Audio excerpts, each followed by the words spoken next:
Retour en Israël avec cette véritable révolution qui s'opère au mur occidental de Jérusalem. Le gouvernement israélien établit une zone pour les non-orthodoxes, un espace mixte où les femmes issues du milieu réformiste pourront prier aux côtés des hommes. C'est une décision historique. Elle vise à résoudre une discorde vieille de 27 ans. Joseph Emmanuel.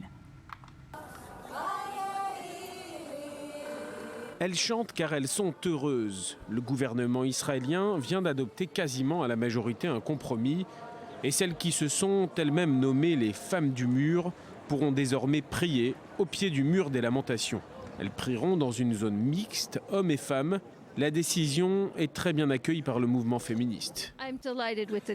Je suis ravie de cette décision. C'est une opportunité incroyable pour l'État d'Israël, pour le peuple juif et pour les femmes juives. On vient d'atteindre quelque chose sans précédent.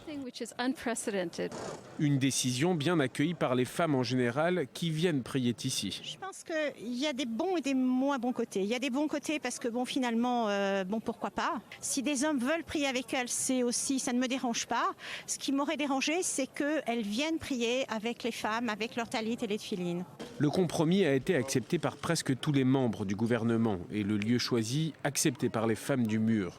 Si la revendication est médiatisée depuis quelques années, ici on connaît ces femmes depuis bien longtemps. Ça n'est pas d'aujourd'hui, elles sont arrivées ici il y a 30 ans, je les connais bien. Elles se battent depuis 30 ans pour, disent-elles, garantir certains droits aux femmes. Le droit de porter les rouleaux de la Torah, le droit de se vêtir du vêtement traditionnel religieux des hommes et le droit de prier mêlé aux hommes. Une façon d'avancer, d'évoluer, entend-on quand on leur demande leur motivation profonde, mais une façon aussi de peut-être revenir à ce qu'on faisait avant.